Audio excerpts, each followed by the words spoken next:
మన చిన్నప్పుడు పల్లెటూరులో దొరికిన పాలు ఇప్పుడు సిటీలో దొరకటం లేదు. మా ఇంట్లో దీని గురించి మాట్లాడుకుంటున్నప్పుడు కంట్రీ డిలైట్ గురించి తెలిసి ఉన్నత ప్రమాణాలు ఉన్న ల్యాబ్స్ లో టెస్ట్ చేయించి రోజు రిపోర్ట్స్ ని యాప్ లో అప్డేట్ చేస్తారు. వాళ్ళ విధానాలు చూసి సంతృప్తి చెంది ఇలా రికమెండ్ చేస్తున్నాను. ఇప్పుడే కంట్రీ డిలైట్ యాప్ ని డౌన్లోడ్ చేసుకోండి. Download the country delight app now. వాణిజ్య యుద్ధాన్ని ట్రంప్ ప్రకటించాడు.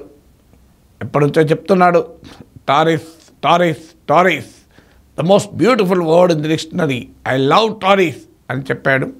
చెప్పిందే చేశాడు. కెనడా మెక్సికోల పైన 25% టారిఫ్ విధిస్తూ, అంటే కెనడా మెక్సికో నుంచి వచ్చే వస్తువులపైన 25% ఇంపోర్ట్ డ్యూటీ పెంచుతూ 2 ఎగ్జిక్యూటివ్ ఆర్డర్లను విడివిడిగా ట్రంప్ సైన్ చేశాడు. థర్డ్ ఎగ్జిక్యూటివ్ ఆర్డర్లో చైనా నుంచి వచ్చే వస్తువులపైన 10% ఇంపోర్ట్ డ్యూటీ పెంచుతూ ప్రకటించాడు. 60% దాకా విధిస్తారని గతంలో చెప్పాడు. బహుశా this only A beginning. European union కూడా హెచ్చరించాడు అదే జరగవచ్చని. భారతదేశాన్ని ఇదివరకే టారిఫ్ కింగ్ అన్నాడు, బిగ్ టారిఫ్ చార్జర్ అన్నాడు. అందువల్ల రేపమ్మాపో ఇండియాపై కూడా తప్పదు. సో ట్రేడ్ వార్ మొదలుపెట్టాడు. ఈ ట్రేడ్ వార్లోని వివిధ అంశాలు ఏంటి? వాస్తవంగా గ్యాస్ అండ్ ఆయిల్ వీటిపైన, ఎనర్జీ వాటిపైన, కెనడా నుంచి వచ్చే వాటిపైన మాత్రం 10% విధించాడు. ఎందుకంటే పసిఫిక్ నార్త్ ఈస్ట్ యుఎస్లో కెనడా ఎనర్జీ సప్లైస్ కీలకం. కెనడా నుంచి వచ్చే ఎనర్జీ సప్లైస్ అక్కడ కీలకం కనుక ఇది కాస్ట్ ఆఫ్ ఎనర్జీ కాస్ట్ పెరిగిపోతాయి కనుక ఎనర్జీ సప్లైస్ పై మాత్రం 10% విధించాడు. సో ఈ వీడియోలో మీకు చెప్పేది, ట్రంప్ మొదలుపెట్టిన ట్రేడ్ వార్ ఎక్కడ ఎండ్ అవుతుంది, ఎక్కడ తేలుతుంది, దీని ప్రభావం ఏంటి, ఏం జరగబోతుంది. మొదటిది, ఇది ఖచ్చితంగా ప్రపంచవ్యాప్తంగా ఒక టారిఫ్ వార్కు కారణమవుతుంది. ట్రంప్ మొదలుపెట్టడంతోనే ఇదేం ఏకపక్ష యుద్ధంగా ఉండదు. No country will take it lying down. చిన్న కంట్రీ కానీ పెద్ద కంట్రీ కానీ, అందులో కెనడా లాంటి దేశంలో ఈ ఏడాది ఎన్నికలు ఉన్నాయి. అందువల్ల అమాయకంగా ఉండరు కదా రాజకీయ నాయకులు.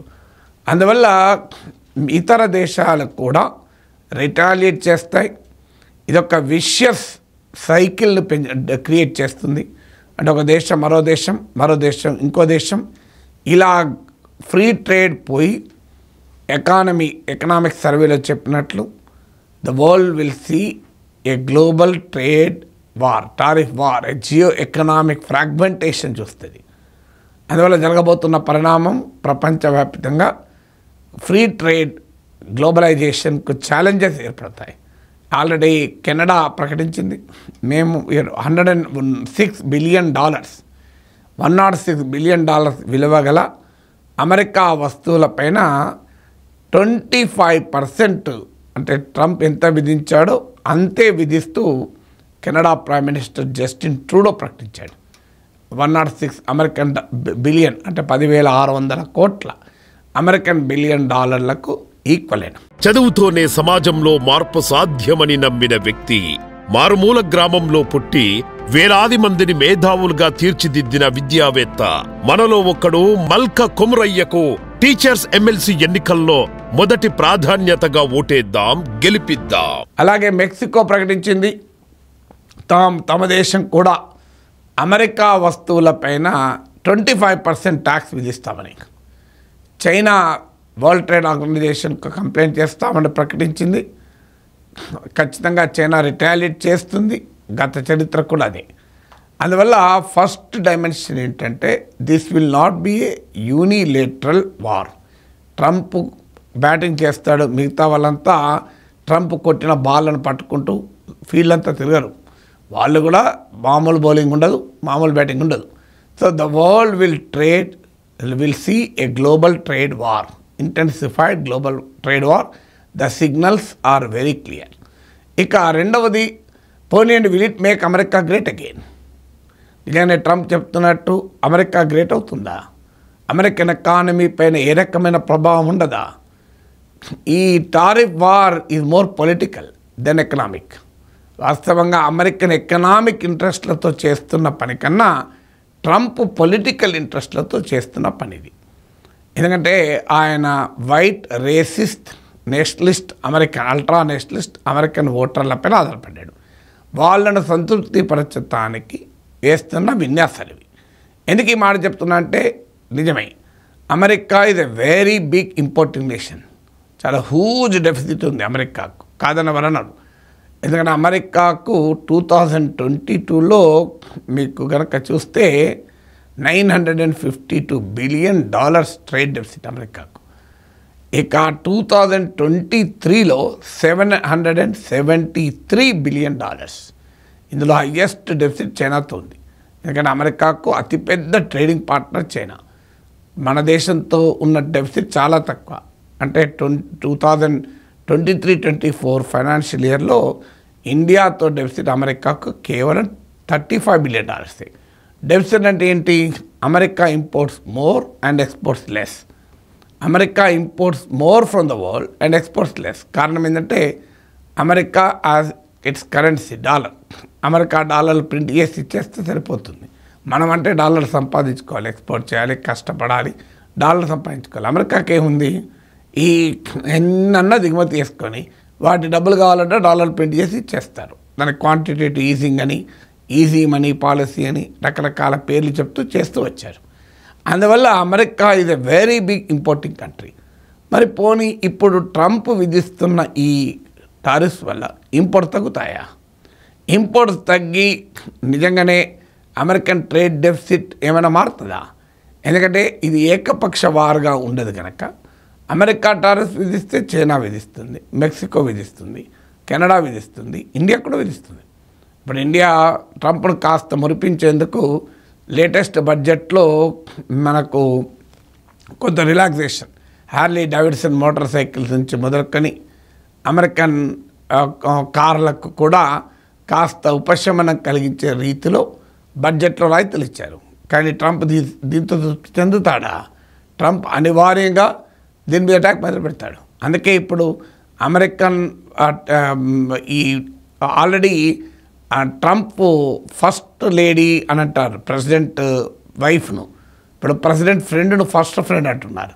ఫస్ట్ ఫ్రెండ్ ఇలాన్ మస్క్ టెస్లాపై కూడా కెనడా ఆంక్షలు విధించింది. సో అందువల్ల మొదలు పెట్టింది. సో ట్రంప్ పైన కాదు, ట్రంప్ సపోర్ట్ స్ట్రక్చర్పై కూడా ఇతర దేశాలు అటాక్ మొదలు పెట్టాయి. అందువల్ల అనివార్యంగా it will see a retaliatory attack. అప్పుడు అమెరికన్ ఎక్స్పోర్ట్స్ కూడా దెబ్బతింటాయి. అమెరికన్ ఇంపోర్ట్స్ తగ్గవచ్చు కానీ ఎక్స్పోర్ట్స్ కూడా దెబ్బతింటాయి. అప్పుడు మరి ట్రేడ్ డెఫిసిట్ అలాగే ఉంటుంది కదా. ట్రేడ్ డెఫిసిట్ అంటే ఏంటి? ఎక్స్పోర్ట్స్ ఎక్కువ ఉండాలి, ఇంపోర్ట్స్ తక్కువ ఉంటే అప్పుడు ట్రేడ్ డెఫిసిట్ తగ్గుతుంది. ఆ ఎక్స్పోర్ట్స్ పెరుగుతూ ఉండాలి, ఇంపోర్ట్స్ తగ్గుతూ ఉండాలి. కానీ ఇంపోర్ట్స్ తగ్గినంత మాత్రాన్ని ట్రేడ్ డెఫిసిట్ తగ్గుతుందని గ్యారంటీ లేదు. ఎందుకంటే ఎక్స్పోర్ట్స్ కనుక పెరగకపోతే మళ్ళీ ట్రేడ్ డెఫిసిట్ అంతే ఉంటుంది. Simple calculation. నువ్వు ₹50 ఎక్స్పోర్ట్ చేస్తున్నావు, ₹100 ఇంపోర్ట్ చేసుకుంటున్నావు, అప్పుడు ట్రేడ్ డెఫిసిట్ ₹50 ఉంటుంది. నీవు అలాగే ఇప్పుడు ఇంపోర్ట్ని ₹25 ₹50 తగ్గించావు, కానీ ఎక్స్పోర్ట్ కూడా ₹25 తగ్గించింది అనుకోండి, నీ ట్రేడ్ డెఫిసిట్ ఇంకా అలాగే ఉంటుంది కదా. సో ట్రేడ్ డెఫిసిట్ ఇంకా కూడా మీకు $25 ఉంటుంది. అంటే ట్రేడ్ వాల్యూమ్లో తగ్గవచ్చు కానీ ఎక్స్పోర్ట్స్ ఇంపోర్ట్స్ మధ్య ఉండే గ్యాప్ చూస్తే అంతే ఉంటుంది. అందువల్ల డెఫిసిట్ నేషన్గా అమెరికా ఏం మారదు.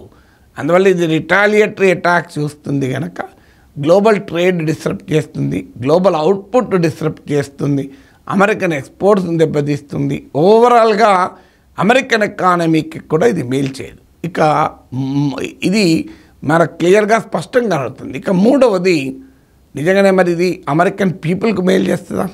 మేక్ అమెరికా గ్రేట్ అగైన్ కదా. పీపుల్ కూడా మేలు చేయదు. ఎందుకు మేలు చేయదంటే ఇన్ఫ్లేషన్ భారీగా పెంచుతుంది.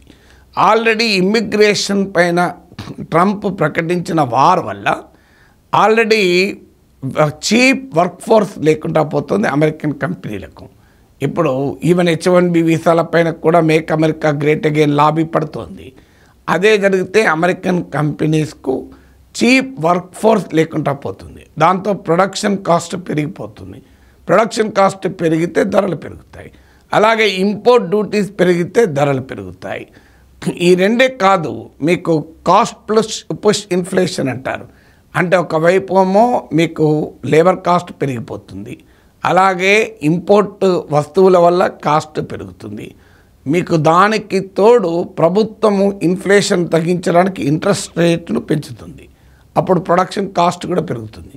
సో ఏ రకంగా చూసినా అమెరికాలో మరింతగా ఇది ఇన్ఫ్లేషన్ పెరగడానికి కారణమవుతుంది.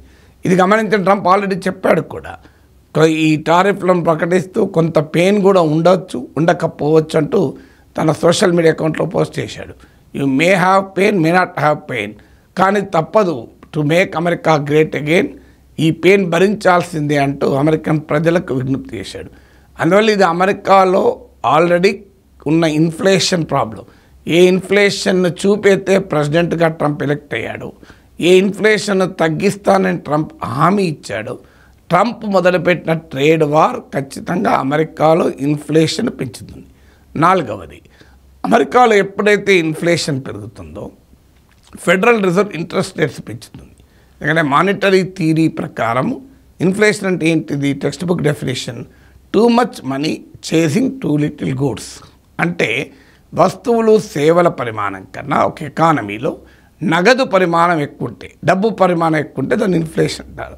If there is more money then goods and services. అందుకొరకు మనీ ఫ్లోను నియంత్రించాలి అంటే మన ఈ వడ్డీ రేట్లు పెంచితే మనీ ఫ్లో నియంత్రించబడుతుందని మానిటరీ సిద్ధాంతం. దీన్ని ఇన్ఫ్లేషన్ టార్గెటింగ్ పేరిట ఇప్పుడు ఖచ్చితంగా ఫెడరల్ రిజర్వ్ ఇంట్రెస్ట్ రేట్ పెంచడానా పెంచుతుంది, లేదా తగ్గడం అనేది ఆగిపోతుంది.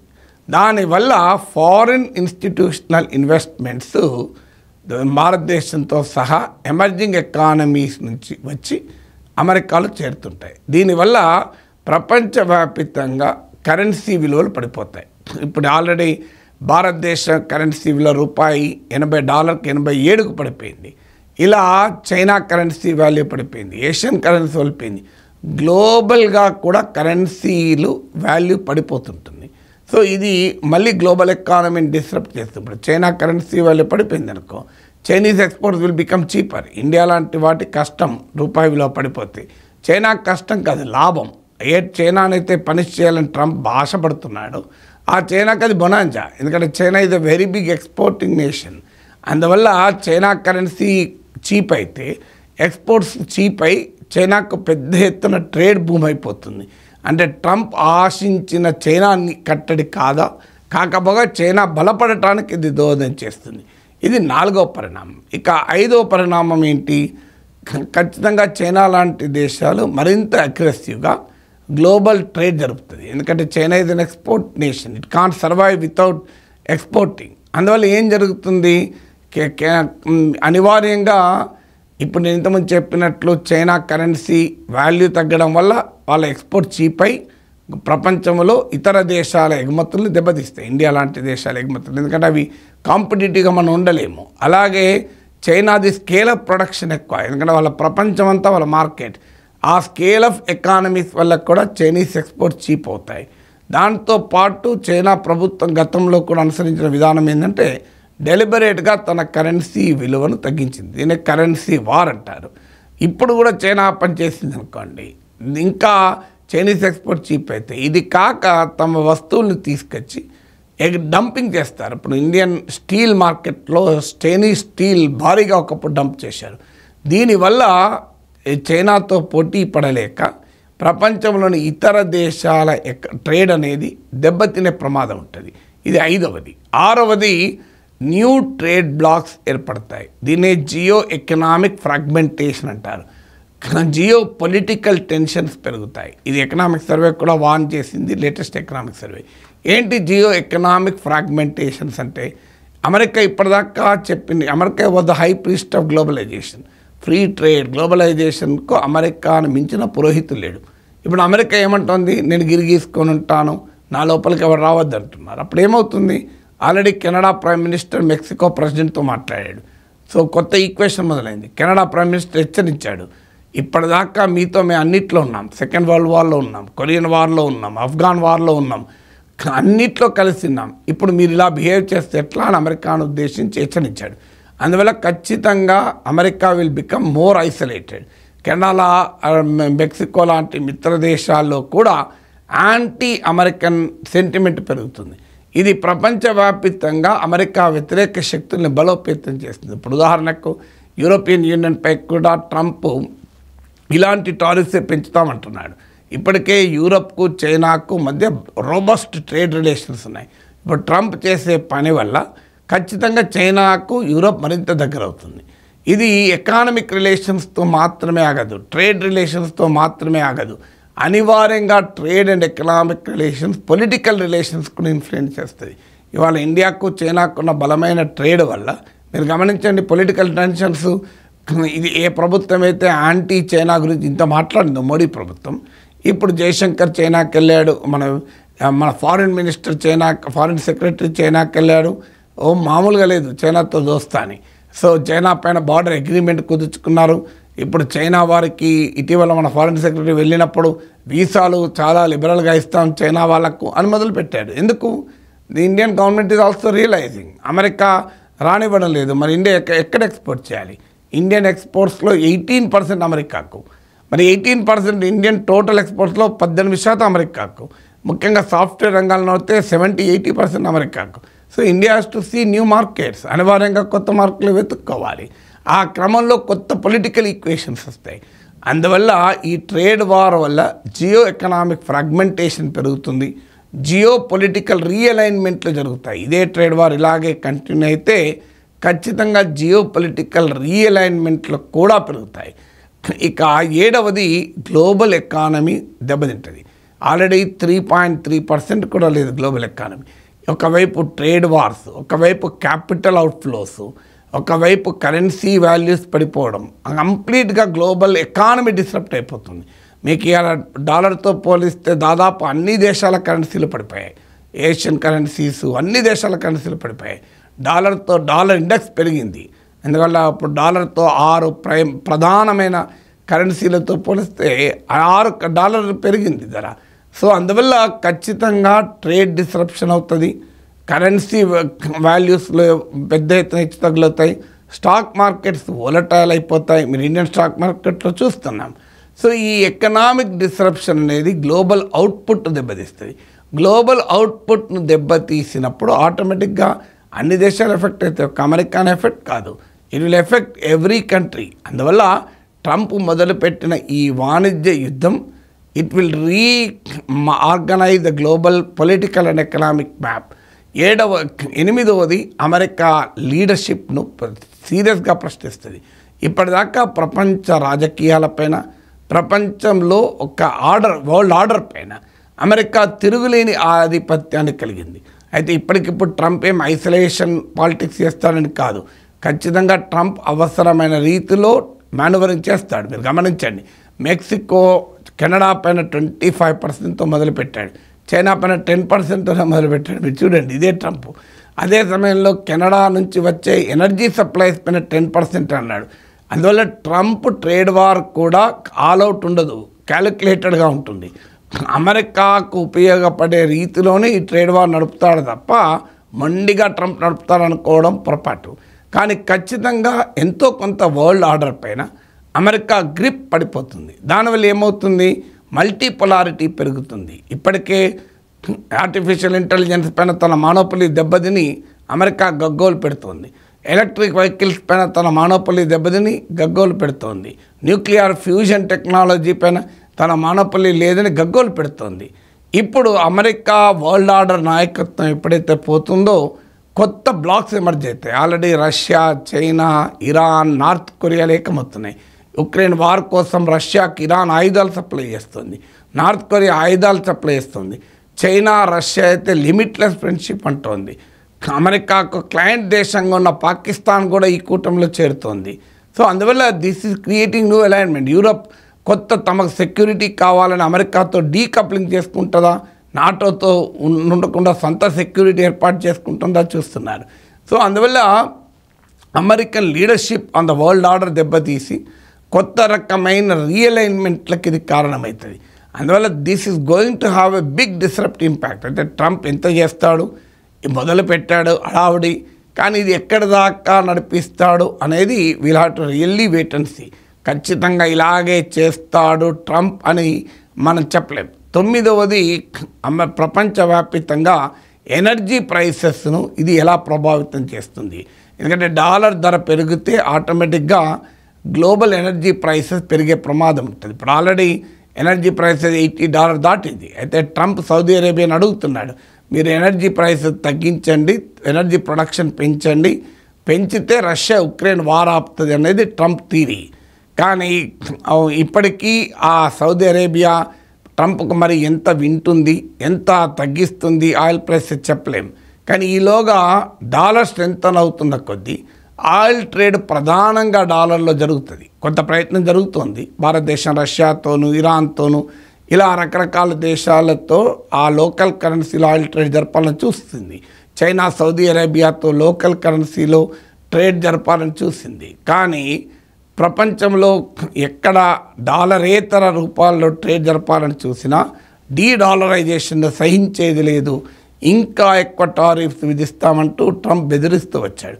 అందువల్ల ఆయిల్ ట్రేడ్ పైన ఏ రకమైన ప్రభావం పడుతుంది అనేది 10th నేను ఇంతకుముందు చెప్పినట్టు డాలర్ డీడాలరైజేషన్కు దారి తీస్తుందా, ఇది డాలర్ బలాన్ని మరింతగా పెంచుతుందా? ఇప్పుడైతే అనివార్యంగా డాలర్ బలాన్ని పెంచుతుంది. డాలర్ బలాన్ని పెంచుతున్న కొద్దీ పెరిగేది విరుడు కొరకే అంటారు. ఆల్రెడీ రష్యాకు అనుభవం ఉంది. ఉక్రెయిన్ వార్ వస్తే పెద్ద ఎత్తున ఇంటర్నేషనల్ పేమెంట్ సిస్టాన్ని మొత్తాన్ని అమెరికా చోక్ చేసింది. రష్యా దగ్గర డాలర్లు ఉన్నా ఖర్చు పెట్టలేని స్థితి తీసుకొచ్చింది. దాంతో ప్రపంచమంతా ఆలోచిస్తుంది, మనం డాలర్లలోనే ట్రేడ్ జరిపితే, డాలర్లోనే ట్రాన్సాక్షన్లు జరిపితే అమెరికా చేతుల్లో మనము బందీలైపోతాం, అందుకొరకు ప్రత్యామ్నాయమైన కరెన్సీ ఉండాలి అని బ్రిక్స్ దేశాలు ఆలోచన మొదలు పెడితే ట్రంప్ తీవ్రంగా బ్రిక్స్ని హెచ్చరించాడు. రష్యా ఇండియా రూబుల్లో జరపాలని, మన రూపీని కూడా ఇంటర్నేషనల్ కరెన్సీ చేయాలని మనం ప్రయత్నం చేస్తున్నాం. ఇండియా ఇరాన్ లోకల్ కరెన్సీలో ట్రేడ్ చేయాలని చేస్తుంది. చైనా సౌదీ అరేబియా, అమెరికాకు అత్యంత మిత్ర దేశమైన సౌదీ అరేబియా కూడా లోకల్ కరెన్సీలో ట్రేడ్ అంటుంది. ఇవన్నీ జరుగుతున్నాయి. అందువల్ల దిస్ విల్ ఇంపాక్ట్, మీరు డాలర్ను బలోపేతం చేస్తుందా లేదా డాలర్కు పోటీగా కొత్త కరెన్సీల ఏర్పాటు వైపుగా తిరుగుతుందా? So these are all we cannot really conclude now, but ప్రభావం చూపబోయేటువంటి రంగాలు ఇవి.